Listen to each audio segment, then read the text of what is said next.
Assalamualaikum warahmatullahi wabarakatuh. Halo everyone. Perkenalkan, saya Nena Hayati, NPM 20210028, Prodi Akuntansi, kelompok 6. Di sini saya akan menjelaskan dua materi sekaligus. Yang pertama yaitu tes transaksi atau test of record transaction, dan yang kedua yaitu pemeriksaan biaya dibayar di muka, prepaid express, dan pajak dibayar di muka, prepaid taxes. Saya akan menjelaskan materi yang pertama yaitu tentang tes transaksi. Yang pertama yaitu mengenai sifat bukti audit atau audit evidensi. Bukti audit yang mendukung laporan keuangan terdiri atas data akuntansi dan semua informasi penguat yang tersedia bagi auditor. Jurnal, buku besar dan buku pembantu, dan buku pedoman akuntansi yang berkaitan, serta catatan seperti lembaran kerja atau worksheet dan spreadsheet yang mendukung alokasi biaya, perhitungan, dan rekonsiliasi keseluruhannya yang merupakan bukti untuk mendukung suatu laporan keuangan. Untuk dikatakan kompeten, bukti audit harus sah dan relevan. Menurut Conrad, ada 6 tipe bukti audit, yaitu yang pertama yaitu physical evidency, terdiri dari segala sesuatu yang bisa dihitung, dipelihara, dan diobservasi atau diinspeksi, dan terutama berguna untuk mendukung tujuan eksistensi atau keberadaan. Yang kedua yaitu confirmation evidency, adalah bukti yang diperoleh mengakui eksistensi, kepemilikan, dan penilaian langsung dari pihak ketiga di luar klien. Yang ketiga yaitu documentary evidency, terdiri atas catatan-catatan akuntansi dan seluruh dokumen pendukung transaksi. Yang keempat yaitu mathematical evidency, merupakan perhitungan kembali dan rekonsiliasi yang dilakukan oleh seorang auditor. Yang selanjutnya yaitu analytical evidency, yaitu bukti yang diperoleh melalui penelaahan analitis terhadap informasi keuangan klien pada waktu membuat perencanaan audit. Dan selanjutnya yaitu hearsay evidency, yaitu merupakan bukti dalam bentuk jawaban lisan dari klien atas pertanyaan-pertanyaan yang diajukan oleh auditor. Selanjutnya yaitu mengenai compliance tense dan substantive test. Tes ketaatan atau compliance tense atau record transaction adalah tes terhadap bukti-bukti pembukuan yang mendukung transaksi yang dicatat oleh perusahaan untuk mengetahui apakah setiap transaksi yang terjadi dan diproses dan dicatat sesuai dengan sistem dan prosedur. Yang kedua yaitu dalam melaksanakan compliance tense harus memperhatikan hal-hal berikut seperti kelengkapan bukti pendukung, kebenaran perhitungan matematis, otorisasi dari pejabat yang berwenang, kebenaran nomor perkiraan di debit atau di kredit, dan kebenaran posting ke buku dan subbuku besar. Compliance tense bisa dilakukan pada waktu interim dan dilanjutkan setelah perusahaan melakukan penutupan pada akhir tahun. Substantive test adalah tes terhadap kewajaran saldo-saldo perkiraan laporan keuangan atau neraca dan laporan laba rugi. Prosedur pemeriksaan yang dilakukan dalam substantive test antara lain yang pertama itu inventarisasi aset tetap, observasi atas stok opname, konfirmasi piutang, utang, dan bank, subsequent collection and subsequent payment, terus ada kas opname dan pemeriksaan rekonsiliasi bank dan lain-lainnya.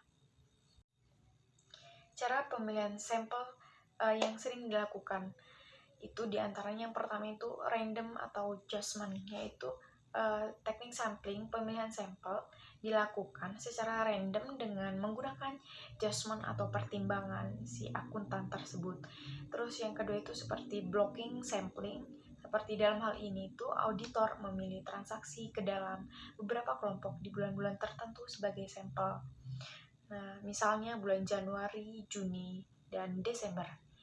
Yang ketiga yaitu statistical sampling, yaitu pemilihan sampel dilakukan secara ilmiah sehingga walaupun lebih sulit namun sampel yang terpilih betul-betul representatif karena memakan waktu yang lebih banyak.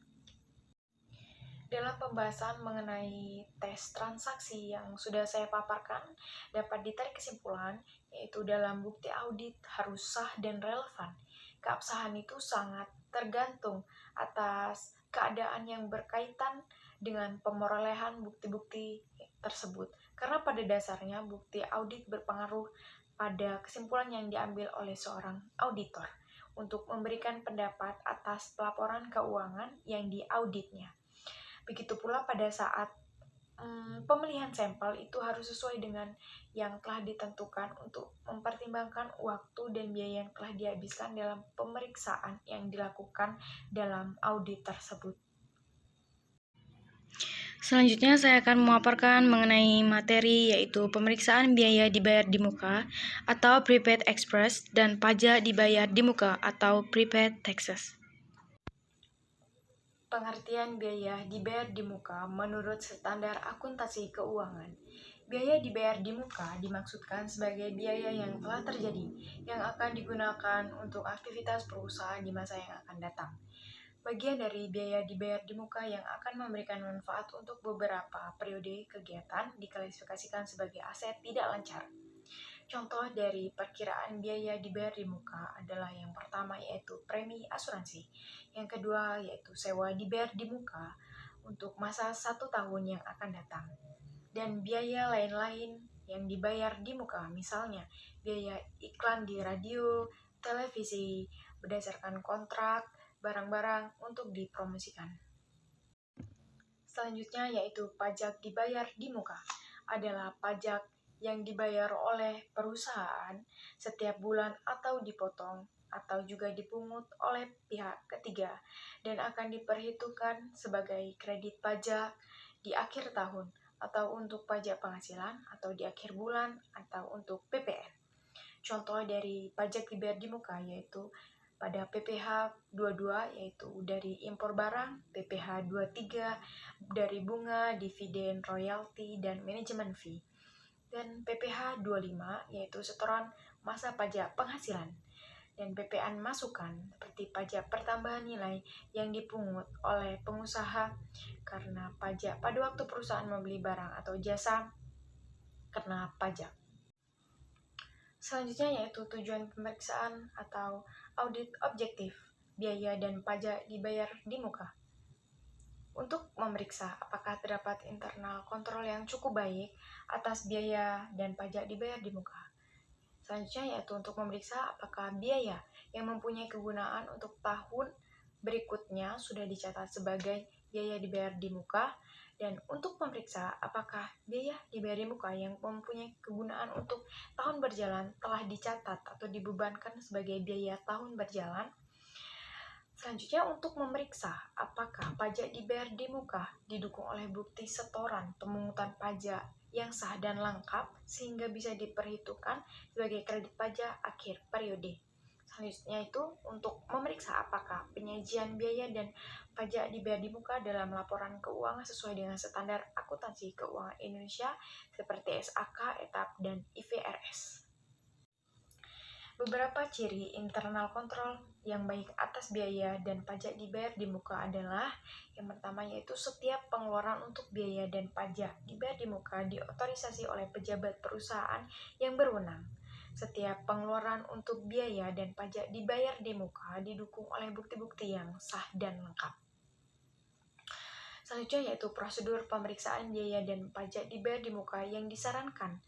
Ada 5, yaitu yang pertama yaitu prosedur pemeriksaan untuk compliance test, yaitu ada pelajari dan evaluasi internal kontrol atas biaya dan pajak dibayar di muka, tarik kesimpulan mengenai internal kontrol atas biaya dan pajak dibayar di muka.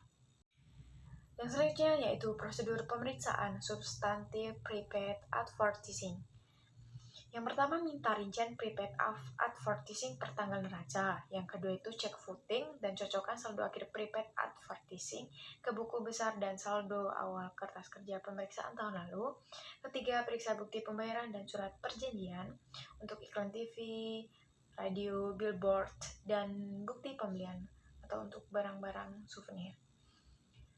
Yang selanjutnya itu periksa kebenaran pembebanan ke biaya untuk barang-barang souvenir hanya dilakukan stock opinion atau perhitungan fisik pada akhir tahun. Yang selanjutnya yaitu prosedur pemeriksaan substantif prepaid taxes. Yang pertama, minta rincian prepaid taxes per tanggal neraca. Yang kedua, cek footing dan cocokkan saldonya dengan buku besar.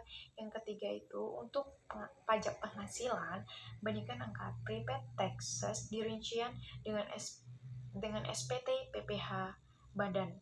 Dan yang terakhir itu untuk pajak pertambahan nilai atau PPN masukan, bandingkan angka prepaid taxes di rincian dengan SPT masa atau SPM. Dari penjelasan saya tadi, dapat ditarik kesimpulan bahwa akuntan publik dapat meyakinkan dirinya bahwa internal kontrol atas biaya dan pajak di bea di muka berjalan efektif, maka luasnya pemeriksaan dan melakukan substantif tes dapat dipersempit. Setiap pengeluaran untuk biaya dan pajak di bea di muka diotorisasi oleh pejabat perusahaan yang berwenang. Dan setiap pengeluaran untuk biaya dan pajak di bea di muka didukung oleh bukti-bukti yang sah dan lengkap. Sekian pemaparan materi dari saya, semoga bisa bermanfaat bagi kita semua. Wassalamualaikum warahmatullahi wabarakatuh. See you.